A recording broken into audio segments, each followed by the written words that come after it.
इस दुनिया में हर चीज़ से सौदा कर सकते हैं, लेकिन अपने आत्मसम्मान से नहीं। जी हाँ दोस्तों, इज्जत, आदर और सम्मान किसी से मांगा नहीं जाता, बल्कि खुद कमाया जाता है। बिना वैल्यू या रिस्पेक्ट के इस सोसाइटी में जीने वाला इंसान बिल्कुल मुर्दे के समान है। और हमारे family, friends, even job, schools या कॉलेजेस में जब सामने से कोई आपको इग्नोर करता है, आपकी बातों की रिस्पेक्ट नहीं करता, आपको हल्के में लेता है, तो आज मैं आपके साथ 5 ऐसे पॉइंट्स शेयर करूंगा जिन्हें आप अगर तब फॉलो करते हैं जब कोई आपकी वैल्यू ना समझे या आपकी बात को इंपॉर्टेंस ना दे, तो तब आपको ये 5 काम करने हैं। फिर आपकी जो खोई हुई वैल्यू है ना, वो वापस आएगी। ये जो 5 पॉइंट्स है ना, आपकी सेल्फ रिस्पेक्ट आपको वापस लाकर सौंप देंगे। हाँ, ये पॉइंट्स थोड़ा टाइम जरूर लेंगे, लेकिन आप यकीन मानिए, ये तरीके 100+1% कारगर हैं। पॉइंट नंबर 1, जो आपकी लाइफ से जाना चाहता है ना, उसको आप खुशी खुशी जाने दो।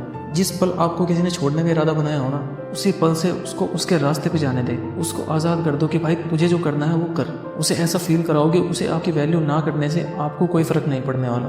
बेशक आपके मन में 1000 बातें चल रही हों, लेकिन जब आपको लगे कि आपके सही होने के बावजूद भी सामने वाला बंदा आपको वैल्यू नहीं दे रहा, तो उसी वक्त उसके रास्ते से हट जाए। वो उसके रास्ते, आप अपने रास्ते। क्योंकि जहाँ कदर ना हो ना, वहाँ से चुपचाप निकल जाने में ही फ़ायदा है। और इतना काम आपको ज़रूर करना है, क्योंकि इसी से कनेक्टेड है दूसरी टिप, और वो है उस इंसान के साथ जुड़िए जो आपके साथ हमेशा खड़ा रहा है, लेकिन उसकी आपने कदर नहीं की। उस इंसान की कदर कीजिए जो आपकी मौत तक आपके साथ खड़ा रहने वाला है, और वो इंसान आपके अलावा कोई और नहीं हो सकता, क्योंकि you are the only person जिसके साथ अगर आप कनेक्ट हो गए तो फिर आपको किसी भी कनेक्शन की जरूरत नहीं है। इस दुनिया में कनेक्ट विद योर सेल्फ। आप अपना जितना टाइम फालतू लोगों को देते थे, उतना खुद को दो। अपने आप को एक्सप्लोर करो, अच्छी अच्छी जगह घूमने जाओ, और अपने आप को ये फील कराइए कि आपको आपके अलावा ज़्यादा खुश कोई नहीं रख सकता। और यहाँ तक आपको फॉलो करना है। उसके बाद आपको तीसरी टिप अपनानी है, जो कि है अपनी खोई हुई वैल्यू वापस पाने के लिए आपको इमोशनल पीस मेंटेन करनी पड़ेगी। कोई जलन नहीं, कोई बदले की भावना नहीं, शांत रहना है। और शांत रहकर चीज़ों को बारीकी से समझना सीखो। शांत रहने का सबसे अच्छा तरीका है खुद के बारे में पॉजिटिव सोचना,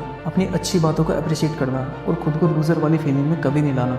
you have no lost the battle is still on. It's happening between you and your emotions. The war is between you and your thoughts. किसी के द्वारा आपको रिस्पेक्ट न मिलने पर उसमें उसका घाटा है, इसमें तेरा कुछ नहीं जाता, क्योंकि तेरे को पता है कि तू क्या है, तेरा लेवल क्या है, तेरी अंडरस्टैंडिंग क्या है, तेरी कैपेबिलिटी क्या है। और इस कैपेबिलिटी से निकल कर आता है पॉइंट नंबर 4, जो कि बहुत इंपॉर्टेंट है इन सभी पॉइंट्स में, और वो है achieving something new, something big, something unbelievable. अपने करियर पर फोकस करें और अपने काम में मस्त हो जाएं। अपनी स्किल्स को ढूंढ कर निखारें, अपने पैशन को समझें, और खुद को इतना बिजी कर दें कि समय भी समय निकाल कर आपसे मिलने आए। अपने आप को अपने ड्रीम्स के लिए इतना बिजी कर दो कि इज्जत, बेइज्जती, वैल्यू, कोई आपसे क्या बोल रहा है, इन सब फंडों से दूर हो जाओ। और जब आप इतना कर लोगे ना, फिर आपके पास समय नहीं होता किसी से हर्ट होने का, क्योंकि बातें एक फ्री इंसान को ज़्यादा अफेक्ट करती हैं, जिनकी ज़िंदगी में कोई खास मकसद नहीं है। बस आपको इतना ध्यान रखना है, अगर लोगों को काम है आपकी वैल्यू नहीं समझना, तो आपका भी काम है केवल और केवल आपका काम करना। और ड्रीम्स को चेस करना सीखो, लोगों को नहीं। लोग अभी गए तो उनका वापस आना तय है, लेकिन अगर ड्रीम्स को आप चेस कर गए तो ड्रीम्स तो आना ही है, साथ में लोग पीछे पीछे आएंगे,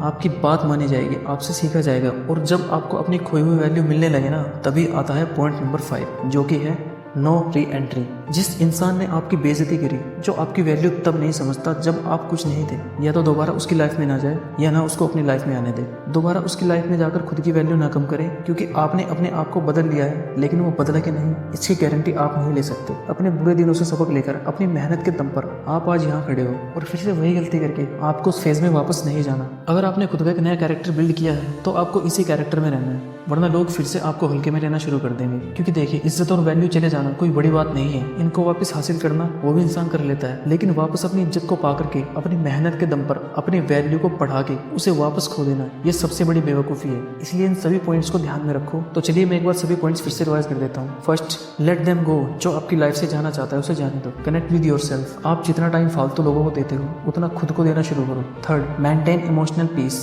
शांति होनी चाहिए आपके विचारों में, आपके मन में, किसी से कोई बदले की भावना नहीं होनी चाहिए। Fourth, achieving something new, something big, something unbelievable. Fifth, no reentry for that person. एक बार वैल्यू मिल गई तो फिर दोबारा उसको नहीं खोना है। और इन सभी पॉइंट्स को आज से और अभी से धीरे धीरे फॉलो करना शुरू कर दीजिए। आपको डेफिनेटली आपके अंदर चेंज नजर आएगा। इसी तरह के इंस्पिरेशनल वीडियोस के लिए चैनल को सब्सक्राइब कर लें। मिलते हैं आपसे अगली वीडियो में, तब तक के लिए stay blessed and keep chasing your dreams. जय हिंद, वंदे मातरम।